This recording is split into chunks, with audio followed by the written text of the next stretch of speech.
Today, I'm joined by Sara Daw, entrepreneur, researcher, writer, and speaker. Listed in the 2024 and 2025 E2E Female 100, Sara is passionate about designing the future of work for C-level talent and organizations, as well as publishing the first research on the access economy for C-suite talent in her second book, Strategy and Leadership as Service. She is business owner and group CEO of the CFO Center and the Liberti Group, the global #1 provider of part-time and fractional C-suite professionals. Sara is a graduate in chemistry from Oxford University, a chartered accountant, and holds an MBA from the London Business School. She is currently pursuing a part-time doctorate of business administration at Warwick Business School. Hi, Sara. Thank you for joining me today. Hi, Anne. Lovely to meet you and great to be here. Today, we're talking about the state of work for C-suite executives, in particular, talent development execs, and what trends in the workforce are affecting the experience and realities of work for TD leaders, as well as what we can expect to see in the future. We'll draw on your research, Sara, and your expertise about the access economy, strategy and leadership as service, and how both execs and organizations can thrive for the long term within this context. So first, I'd love to start by looking at the many forces today that are shaping change in the C-suite.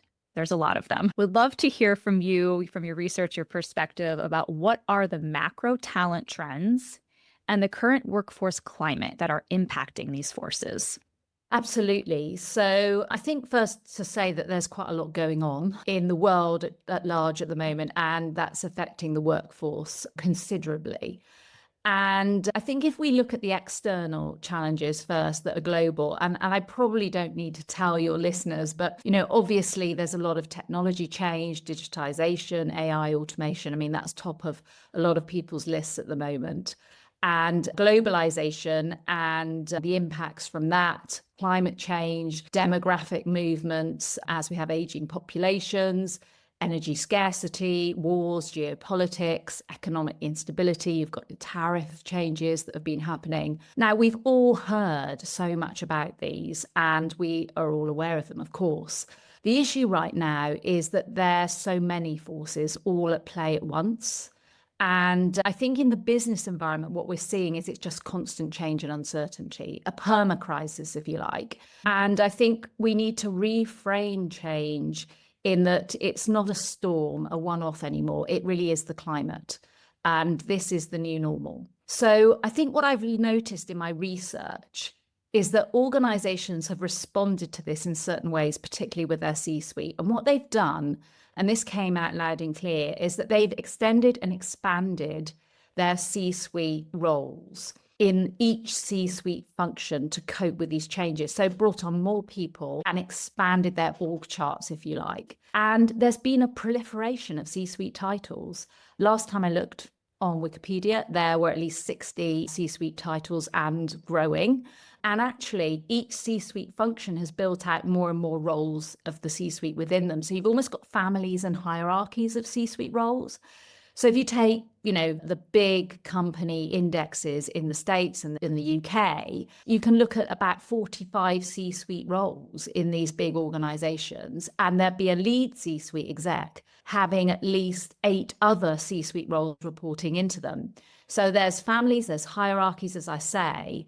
And the impact of this is it's quite hard to tell from the outside looking in, who's in charge and who does what. Potentially, are there too many chiefs? And it's a lot of headcount. And it's also quite a rigid and high cost structure.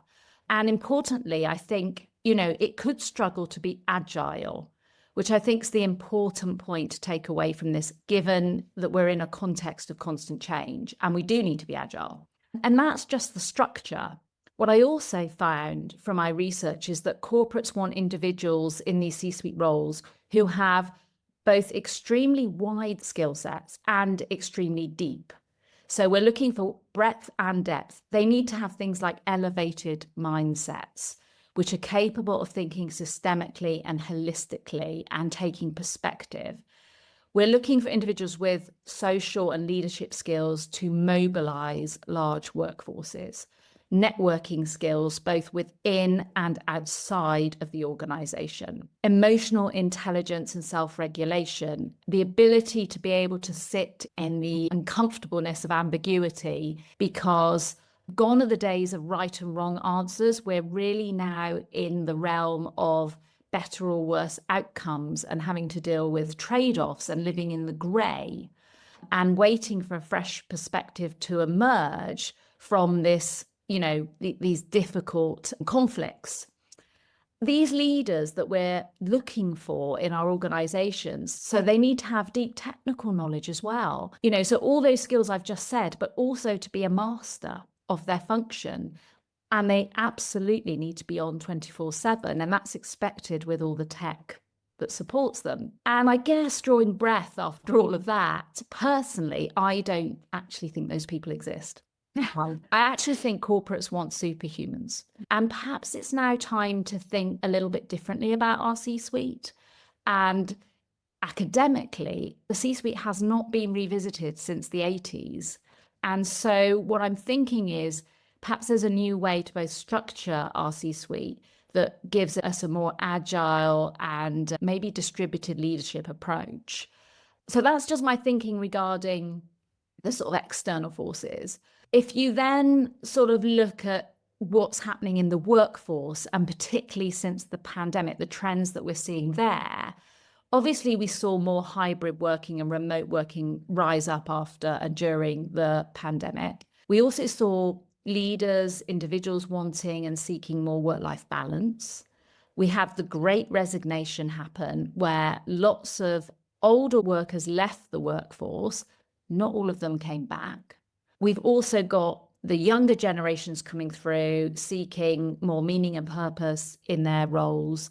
There was quiet quitting going on for a while where individuals are thinking actually maybe work isn't all it's cracked up to be, or it doesn't appeal to them as much as it did before.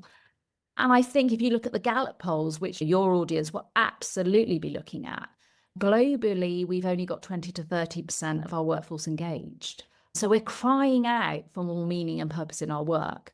And then if we look at the rise of the freelancer in the last few years, which has really come up since COVID, the US economy also is forecast to have at least 50% of its workforce freelance in the coming years. It's a trend that is definitely taking hold. Linda Grattan, organizational professor at London Business School, she wrote about this for HBR last year.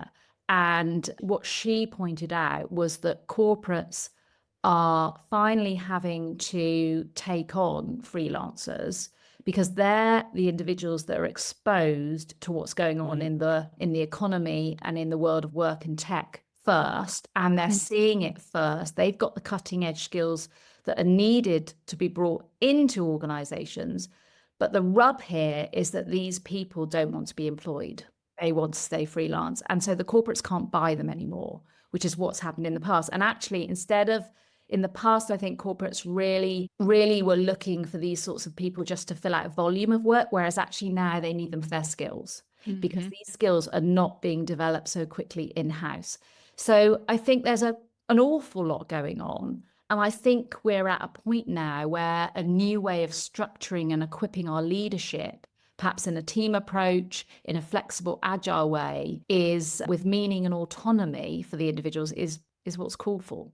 It's interesting you mentioned the role of execs within organizations, so the practitioner role, and how that has just expanded and grown, and the expectations of what they can do and the skills they can carry. Just anecdotally, in the past couple of years, the group of chief talent development officers I work with at ATD has cited this as a major challenge and important issue to explore for the field of talent development. They are no longer just doing learning or training. They're no longer just chief learning officers, but now they have talent management and succession planning and leadership development and coaching. So to them, it feels overwhelming, right? That's their personal experience. But then also thinking ahead, if this is the new normal, what does that mean? What are the implications for the field and for execs, people who are are preparing to move into those roles, and what do they need to know and do as a result. So I think it's all very fascinating. And like you said, it feels somewhat impossible. Like these superhumans don't exist. We're seeing it in many, many C-suite roles. So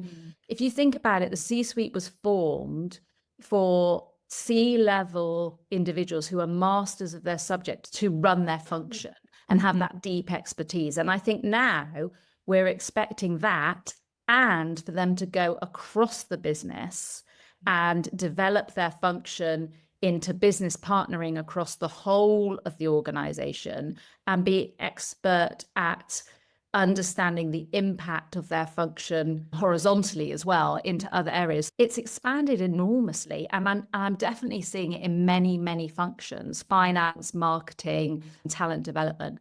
Expectations are multiplying in the roles, and it almost feels like the tech has exploded and humans are expected to keep up at that level as well. The assumption is that we can all do more because we need to for the change, and we've got some tech that will help us do that. However, there's a bit of a disconnect here, I think, because how do we equip our people and structure ourselves to underpin all this so that it isn't overwhelming and we still enjoy our roles and have purpose in them? Yeah, so that it's sustainable. The forces in the climate, you've mentioned tech, just all that AI has done. And I assume looking at freelancers, right, and that role, bringing in folks, there must be somewhat of an obsession with bringing in people who have the AI expertise. And I assume a lot of those people are more in the freelance space. If it's even possible to, look at the existing executives and developing their expertise in that to the depth needed, must be an interesting experiment. Yes, I'm seeing that there's a real thirst for individuals who have some tech expertise in a function. It's also new for everyone. That what I'm also feeling is that we don't really know whether that is the right tech or the right approach. Yeah. And a lot of experimentation still to do until we sort of settle and land. And I feel it feels very messy at the moment, I think. Yeah. And that certainly affects the people in those roles, right? Yeah, it goes back to that uncertainty and ambiguity. Yeah. That's what we need to be okay with, because it's okay to be like that now. The Banny world, as I've been hearing, brittle, anxious, nonlinear, incomprehensible. I joke we're very positive with our descriptors of the climate that we're in. But I would love to kind of get in with this, kind of macro look, the climate, the trends, the context. Would love to dig into the access economy and your research there. Please explain to listeners, some who might not know, what the access economy is, how it plays into your research and your thinking about the role of TD leaders and execs today. Hopefully, many people are familiar with the access economy for products and services. So I'm talking the likes of the disruptive business models that have been, a very big part of the consumer world in the past few years. So I'm talking Airbnb, I'm talking Uber, I'm talking Spotify. So what I'm talking about by access and these business models is that in those business models, we don't need to own the services anymore. They don't belong to us. So I don't own the music that I play on Spotify, but I have access to it. It is on my playlist. I have full control of it. I have an account. I can move it around. I can create the playlist that I want to. And it definitely feels like it belongs to me, yet I'm accessing the services. And what I noticed was that the fractional, the C-suite leadership that I'm pioneering in our organization, and that we're pioneering in our organization and in the industry, is very similar to that. So it's about accessing CFO or C-suite services, but not employing these people anymore. So I made that connection between that service element and these disruptive access economy business models. And that's why I say it's the access economy for the C-suite. So businesses who perhaps don't want, or can't afford a full-time C-suite leader, but know they need that skill set, can access it on a pay-as-you-go model for the short, medium, and long term, and get these skills into their organization in a way that they never could in the past. And it's an access economy model. That's where it's all come from. And making that link, really, there's definitely some things you need to do to make the model work. But it's an extension of those disruptive business models that we're all beginning to realize that we don't, have to have those CDs stacked on us. I don't even know if CDs exist anymore, stacked on our shelves, and we can have access to far more breadth and depth of music or skills this way. So it's a much better offering in a way than the sort of tying up your capital in fixed employment services. It's interesting you mentioned fractional work. I've just been reading about it lately and, in preparation for a conversation with you, and also hearing from execs that I work with who might be kind of post-practitioner role, they're consulting or they're trying to figure out what's next, filling a lot of those fractional positions for different organizations. So curious your thoughts on that and how that fits in with your thinking around the access economy. So businesses hiring experienced leaders part-time on a contract basis for these specific strategic needs. Yes, so fractional, actually that's a relatively new term, but it does seem to be the one that's taking hold globally. However, I mean, when we first started 25 years ago, we used the words part-time to describe what we were doing. So essentially what I'm saying here is that organizations do not need a full-time version of every C-suite leader for various reasons. They're not big enough, they're not complex enough, they're going through change. They perhaps don't know what they do need in the long term. This is something to fill that gap. And before fractional part-time came along, there wasn't really a solution here. It was either full-time and you had to employ these people, or nothing, and you had to try and figure out how to fill these skill gaps somewhere else. And there wasn't really anything that fitted that area. What we realized was that there was this gap in this market, and there are all these businesses that need bits of people, bits of skill set, parts of roles. And actually, there are all these individuals out in the world, as you mentioned, these highly experienced individuals, C-suite leaders, who are actually a bit disillusioned with the corporate agenda. They've done their time in corporate. They know how to run their function. They've got lots and lots of skills and experience, but they're a bit jaded or disillusioned, or want a different work-life balance, or want to have different challenges, or be in their swim lane more often than being dragged into other things that they might have to do in organizations. So they decided to go outside of corporate, become self-employed, and build a portfolio of businesses that they work with. So essentially, they're fractionalizing their time across the week, month, year. And they might spend a day a week with this business, 2 days a week with another, and it might flex up and down with each organization as their needs change over time. They'd have 5 or 6 businesses that they work with, and they'd be the C-suite leader in that function for those businesses. They just aren't there all the time. And interestingly, because of COVID particularly, the whole being able to work hybrid and remote has sort of catalyzed this trend, because business owners have suddenly realized that you don't need to be sat next to them in the office to add value, which we always knew, but always took a bit of trust to build up. But then, having gone through COVID, everyone's realized that. And so it's possible you're less the odd one out now as that C-suite leader that's part-time, because you're not in the office all the time, but no one else is either. So it's normalized. And that's what I mean by fractionalization and the fractional role. The access economy, it could be viewed as a disruptive model, right? With many executives and organizations attempting to navigate it as it becomes more common. What are some of the common challenges encountered in this context?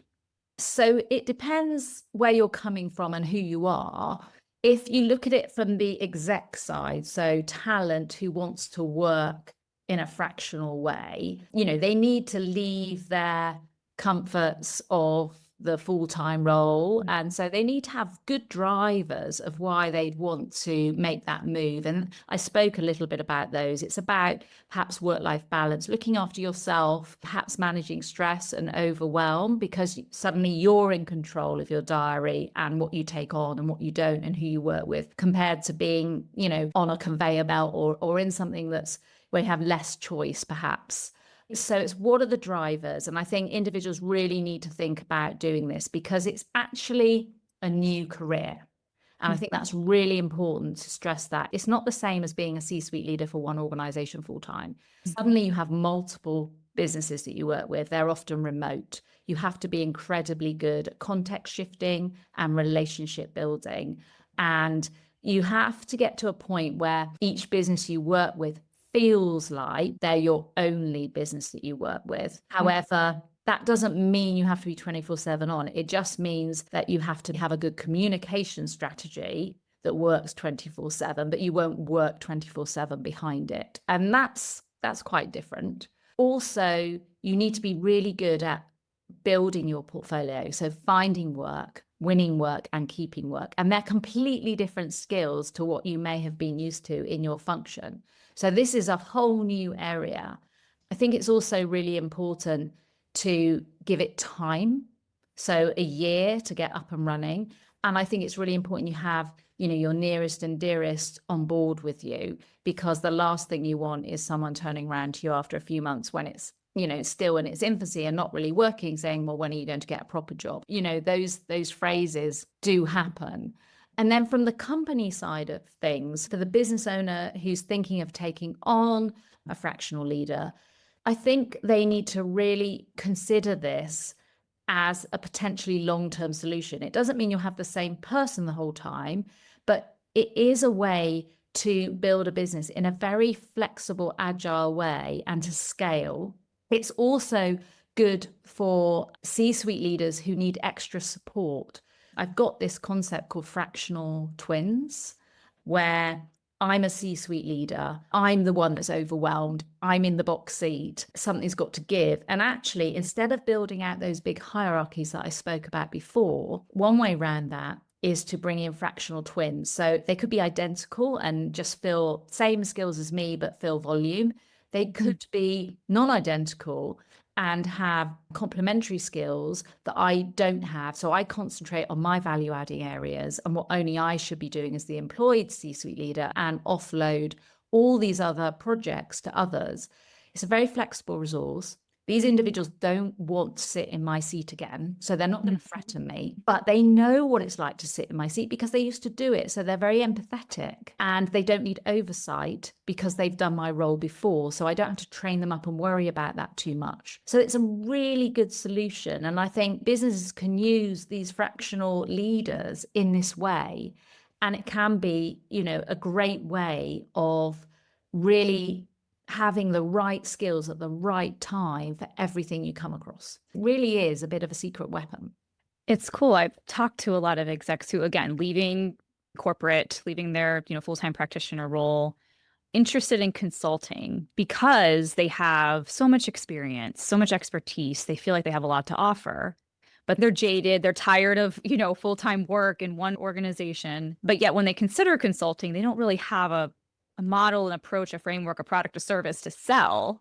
So this seems like the perfect solution for someone like that, right? It's consulting, but not. You're coming into organizations, obviously, and filling a particular strategic need or providing a solution or a service in that sense. But yeah, curious for your thoughts on that too, how it is kind of similar to, different from when folks look at consulting post practitioner role. So I think this is a really key point. I'm really glad you raised it, actually, because it is different from consulting. The way I look at it is that consulting, and I think in the past, because we didn't probably have fractional so much, or people didn't know about it, maybe it was all bundled under consulting, but I do see it as different. Consulting for me is on the outside looking in, not being on the inside looking out. And fractional C-suite leaders are definitely insiders. They are part of the team. They will take responsibility. The buck stops with them around, their function that they're taking charge of, or the project they're taking charge of. And they're implementers. So they will carry it through and follow through and be the CMO or the fractional talent development leader or the fractional CFO. They will be that person integrated with the rest of the leadership team. They're giving all the skills and time to that organization that it needs. It just so happens that organization doesn't need it 24/7, 365 days a year. Whereas the consulting model is more of, in my head, is more of an advisory model and is needed. Don't get me wrong. I mean, there's definitely a role for consulting where they bring best practice, they bring world-class analytical skills to help uncover problems and diagnose solutions. but they're not necessarily going to be the people that then implement it. Consultants often then give that solution to the management team for them to implement it. And this is where the fractional leaders would be part of that management team to do so. Have you seen a variety when you think of the term of fractional leadership? Is it all over the board? Just a variety of when you're in a fractional role, from 6 weeks to 2 years? I don't know how diverse that gets. Yes. So, I mean, obviously, it could be used to get over certain hurdles and be a project-based approach. And it's different from interim in that interim is also used to get over hurdles. And interim generally is fairly full on for a short amount of time, whereas fractional is taking up the role of a C-suite leader and doing it on a fractional part-time basis for a long time. I think the thing to realize here is that fractional's a smart way to go a long way, because if you invest in someone and bring them into the team and they build relationships and they're integrated and they can flex their time up and down, then you've made that investment. You want to get the return on that. And if you're planning for growth and you're bringing this person into your growth plans, you want to make sure that they're there to deliver on those. The bit that I think we still need to manage in the marketplace is seeing fractional as long-term and not just temporary. And I feel at the moment there's a sort of bias towards it gets me from A to B or from here to there, and then I'm going to employ someone. And my big purpose, if you like, is to say, actually, just rethink that, because you could actually have a very cost-effective solution by reorganizing yourself and going a much longer way on getting the right skill sets in on a fractional basis, rather than just reverting to employment. And that's where feelings of ownership come in. And that's the thing I think we need to overcome, is to make sure we have proper feelings of ownership of these people and that they are part of our organization. Your perspective, your research is that this is a transformation, a new way of work that is sustainable and adds value for not only execs, but the organization. And you talked about this idea of ownership. And in your framework, which I'd love for you to get into now that you've written about in your book, called Strategy and Leadership as a Service, you help executives and organizations co-create value and sustainable relationships in the access economy. Can you talk about this, and also kind of wrapped into that, the idea of ownership, the psychology of ownership? Yes. I mean, where it came from is that in some of the access models that I looked at that were out there already in the world, there was some where there was sustaining long-term relationships. So if I talk about Spotify, there are individuals that have Spotify accounts for years and years and years. And then there were other models out there, one being, car clubs, where the sense of own, and this was all from research out there and papers written about this in the academic world. There was research out there showing that actually someone who used a car club and accessed a car here and there to go for various journeys didn't feel so much ownership toward the car. It occurred to me that there's something going on here. Why do some work well and some not? And what I found was that in order to have a longer term relationship, we need to develop ownership feelings towards the service or the product that we're using. And to do that, we need to psychologically feel that it's part of us or part of our identity. And this concept of psychological ownership emerged. And what I'm saying here also applies to employment, by the way. So in employed roles, we still need psychological ownership as well, because if you look at the Gallup polls and the engagement surveys, I would say it's lacking in certain areas. But for good relationships, whether they're bound by an employment contract or not, we need psychological ownership to thrive in this world. The things that we need to build these ownership feelings, there's some foundational things, like firstly, there needs to be a value exchange. So the relationship needs to work. Both the employer, the business owner needs to feel they're getting value from their C-suite leader, and the C-suite leader needs to feel that they're valued and they're getting value from the business. So there needs to be a value exchange, a commercial value exchange, sort of set the relationship off on a good path. But it's more than that. We need to have a shared identity. What I found in my research was that business owners who engage with C-suite leaders, they would realize that actually suddenly I've got a CMO on my team or a CFO on my team. I'm looking bigger and stronger and more investable and more serious than I was without them. And that added to their identity in the marketplace. On the other hand, on the C-suite leaders' perspective, they would get identity perhaps from working with that firm because it added to their skill set and gave them a specialism. Whatever it is, there needs to be a shared identity. And then they need to feel like they belong. We're social animals. We want to be part of something. And that's why I think, it's really important that there's fostering feelings of belongingness. So the more a C-suite leader integrates into the team and isn't an outsider, they go to the lunch and learns, they go to the after work socials, they engage in more than just the role, that brings belonging. And when you've got those three things in place, you can then layer on some ways to further develop the psychological ownership. The things that really work are control. What's really important, I found, for business owners, and it goes back to that point about remote and hybrid working and the fact that this fractional leader's not there all the time, they need to feel like they are. The C-suite leader needs to make themselves accessible, available, and approachable at all times.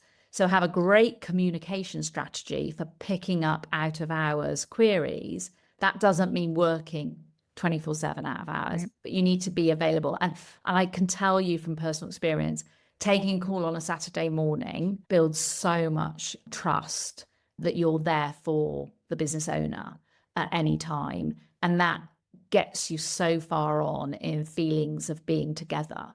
Intimacy. So being more than the job role, but being a whole person and sharing about yourself personally in a professional context, developing psychological safety. So engaging in a way where it's okay to talk about sensitive things without negative repercussions.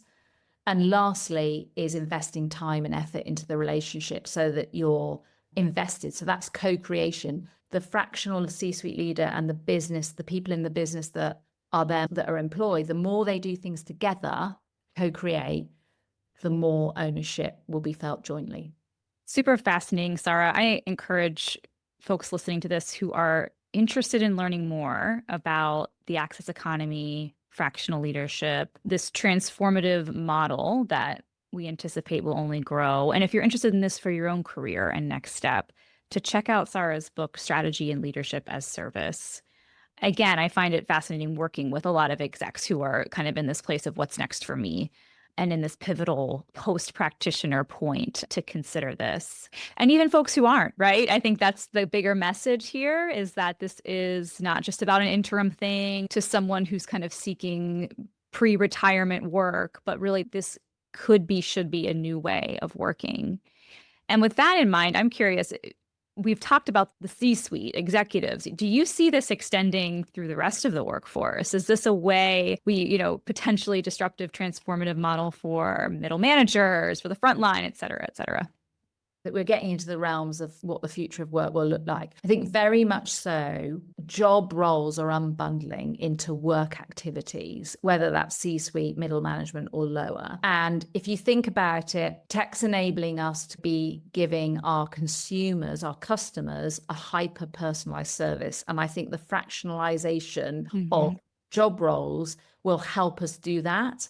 And therefore, I'm believing that work won't be done so much by full-time employed roles in the future. And that could be at all levels. I think we'll be bringing in more individuals who will be working flexibly in the way I've described and fractionally. And we need to be very good at congregating around projects and tasks and bigger campaigns. And that will be much more fluid for organizations. I mean, it doesn't come without its issues. I do think organizations are going to have to think, and talent development executives really, the issue there is, how do we lead with all these different types of individuals in our organization? How do we get them to be one team, one culture? Certainly employee development looks different in a workforce like this. Even when you talk about psychological ownership, there's a big development, training, culture opportunity there to ensure people are engaged and working together and feeling that ownership across the board. So it's a good perspective.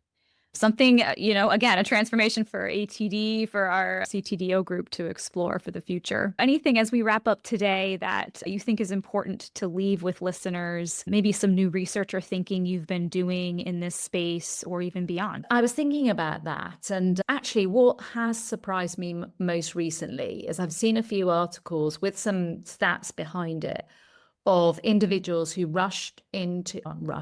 they leapt towards the freelance world, perhaps through COVID, thinking, I'm going to get out of and this is not necessarily at a C-suite level, but I'm going to get out of my full-time role and I'm going to go freelance. And what they've realized without thinking that through and thinking of it as a career change and whether it really does suit them, they have realized that it can be quite tricky. It isn't for everyone. The thing about building new skills to find and win and keep work, this feeling of having to be always available and not wanting to say no to the next piece of work if you don't manage to have a long-term relationship, because there's a real skill in the psychological ownership piece in getting a long-term relationship. Otherwise, you end up doing projects. I'm actually seeing people go back into employment because it wasn't maybe for them, or perhaps they hadn't laid the foundations. So it doesn't mean it couldn't be in the future. But what I'm saying here is it takes time, it takes commitments, it takes thought to move and pivot in this way and transition to this new way of working. It isn't something that you can just, slot into the way you used to do things. That does mean you've got to change the way things are being done.